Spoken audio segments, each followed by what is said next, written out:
Isra Mi'raj itu banyak ulama mengatakan sebagai hiburan rohani bagi Kanjeng Nabi, karena di tahun itu, tahun 10 kenabian, Rasulullah dalam jarak kurang lebih 35 hari ditinggalkan oleh dua orang yang sangat berjasa, yang sangat dekat, yang sangat mensupport habis-habisan dakwah Rasulullah SAW.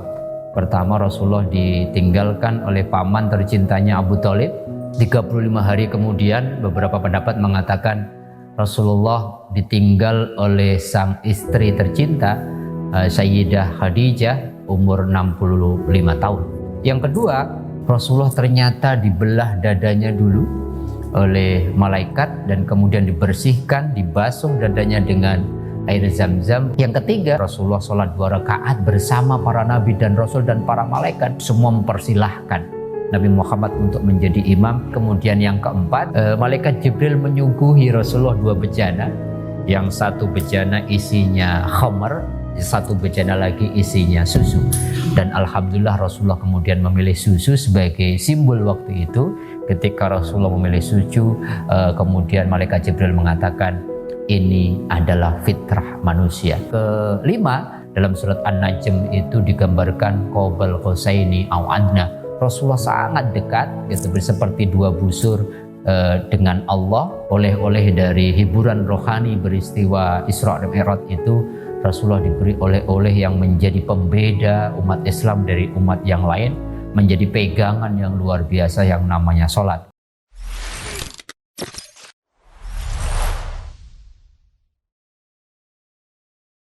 Assalamualaikum warahmatullahi wabarakatuh. Alhamdulillah, Allahumma sholli ala sayyidina wa maulana Muhammadin wa ala alihi wa ashabihi ajmain.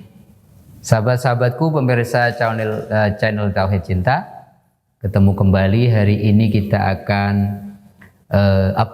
berbincang tentang sesuatu yang mesti menjadi perbincangan hangat selama bulan Rajab, yaitu peristiwa Isra dan Mi'raj.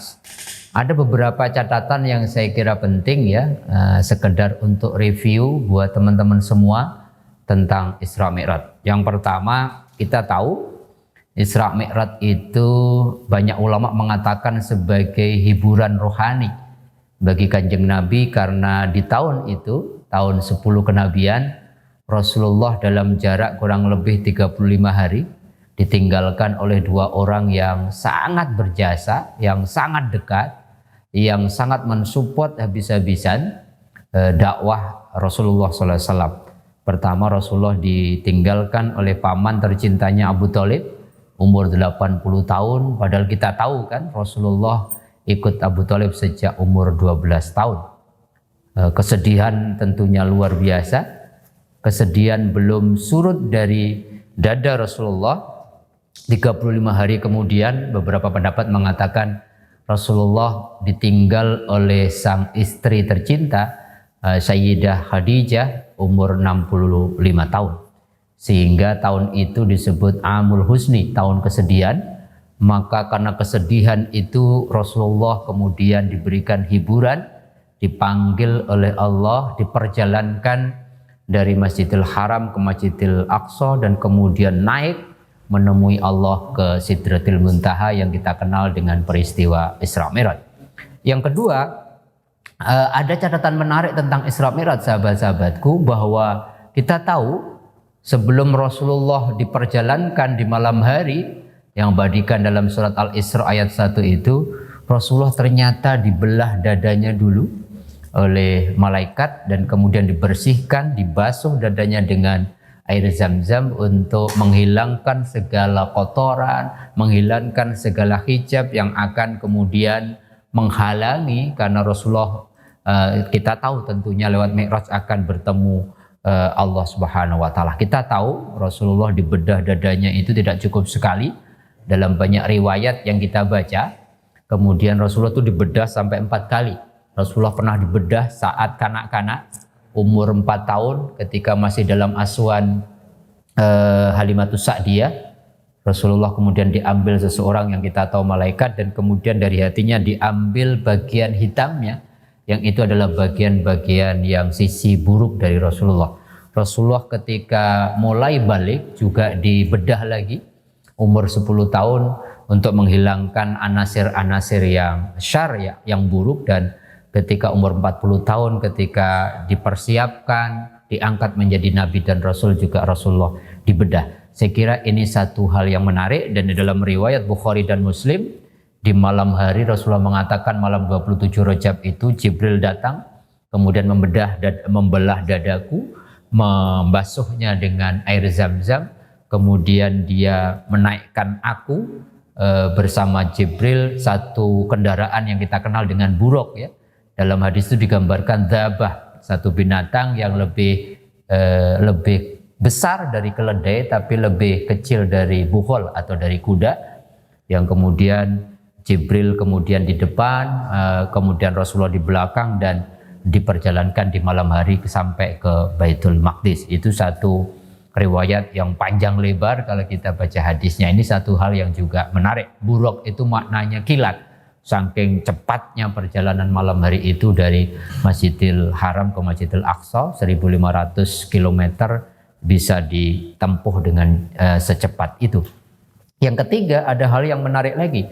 Ketika nyampe ke Masjidil Aqsa, ternyata Rasulullah di situ sudah ditunggu para nabi dan rasul yang tentunya sudah duluan datang karena Nabi Khatamul Anbiya wal Mursalin, dan kemudian Rasulullah sholat 2 rakaat bersama para nabi dan rasul dan para malaikat, dan bukan Nabi Adam yang jadi imam, bukan Nabi Nuh yang jadi imam, tapi semua mempersilahkan Nabi Muhammad untuk menjadi imam. Ini sebagai sebuah pertanda secara rohani makomnya Rasulullah itu luar biasa, karena kita kenal ada Nur Muhammadiyah, Nur Muhammad yang menjadi ciptaan pertama kali sebelum diciptakan makhluk-makhluk yang lain termasuk dunia beserta isinya.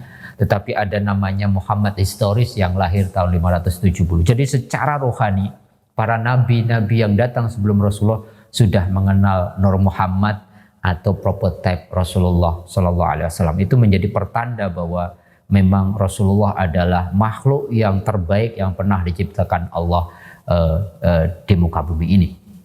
Yang menarik kemudian yang keempat, kalau kita bicara Isra Mi'raj, adalah peristiwa setelah sholat 2 rakaat di Masjidil Aqsa itu, malaikat Jibril menyuguhi Rasulullah 2 bejana, yang satu bejana isinya khamar, satu bejana lagi isinya susu.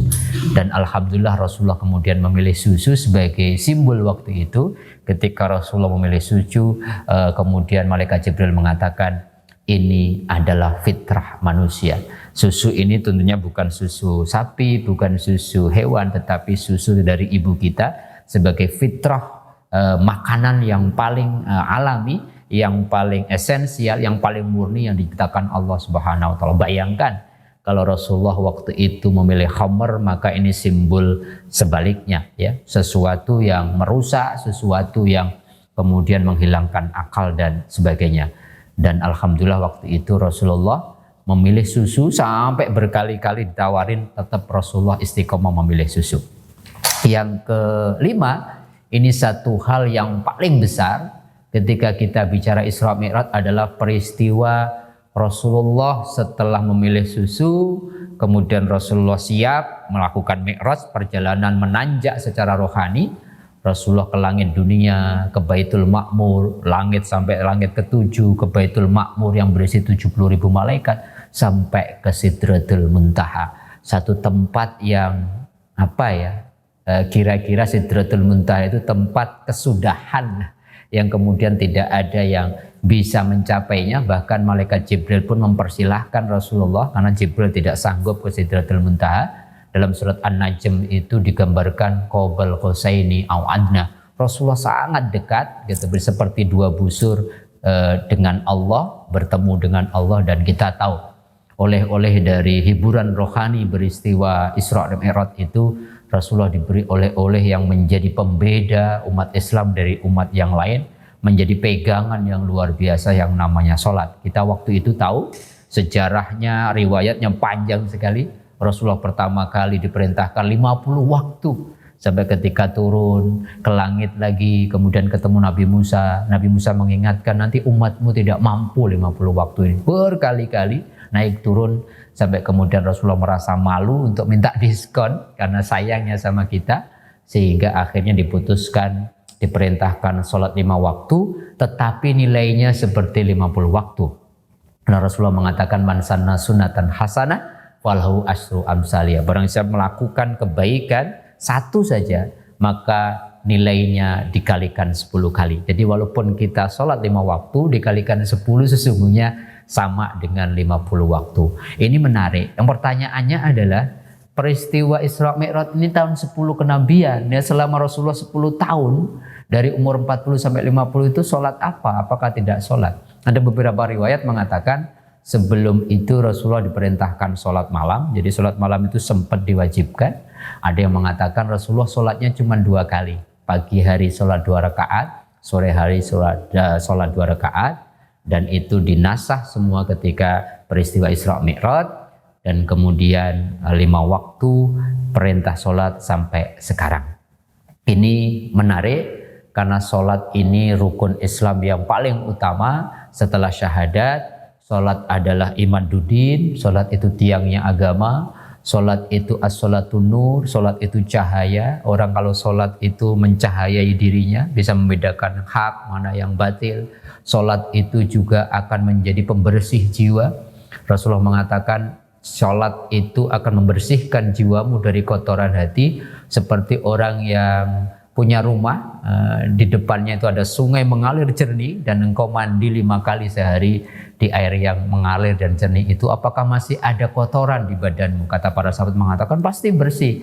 Itulah sholat yang sejati. Kalau engkau sholatmu benar, maka hatimu akan bersih. Sholat juga akan menenangkan jiwamu. Jadi Rasulullah itu sahabat-sahabatku kalau punya masalah, kalau gegana, ya, gelisah, galau dan merana, itu langsung manggil Bilal. Aqimis sholah wahai Bilal. Cepat tegakkan sholat. Sekot kamu kemudian ayo bareng-bareng sholat. Karena apa? Waju'ilat qurratu aini fi sholat. Rasulullah itu mengatakan tuh saya senang, saya bahagia, saya happy itu kalau lagi sholat. Tapi yang menarik juga, sholat adalah media yang ditawarkan Allah kalau kita punya problem, kalau kita punya masalah. Wasta'inu bis-sabri was-shalah.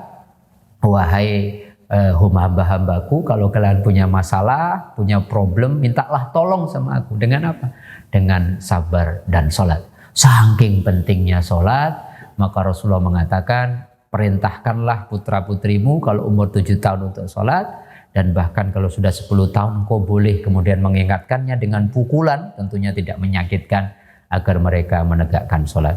Bahkan kita diajarkan juga kan satu doa agar kita menegakkan sholat. Rabbi ja'alni muqimas sholati wa min dzurriyyati rabbana taqabbal du'a. Ya Allah, berikanlah diriku kemampuan untuk terus menegakkan sholat, termasuk juga anak keturunanku, dan engkau hamba dan engkau adalah zat yang maha mendengar lagi maha mengetahui. Saking pentingnya sholat, sahabat-sahabatku, maka ketika Rasulullah menjelang wafatnya memanggil Ummu Salamah, salah seorang istrinya, dan mengatakan as-sholah, as-sholah, as-sholah. Saya khawatir, saya berwasiat umatku nanti untuk terus menjaga sholat, sholat, dan sholat. Itulah beberapa catatan yang saya kira menarik ketika setiap bulan Rajab kita memperingati Isra Mi'raj. Mari kita jadikan momentum Isra Mi'raj ini untuk mengevaluasi sholat kita, sehingga kata Kanjeng Nabi, as-sholatu mi'rajul mu'minin, sholat adalah media untuk mi'raj kepada Allah kita bisa lakukan.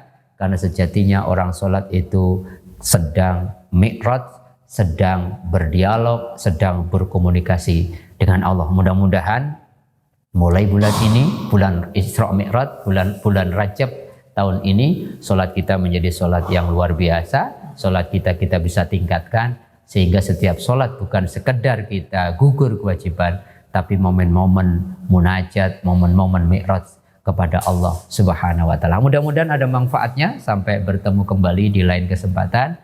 Mohon maaf apabila ada yang kurang berkenan. Assalamualaikum warahmatullahi wabarakatuh.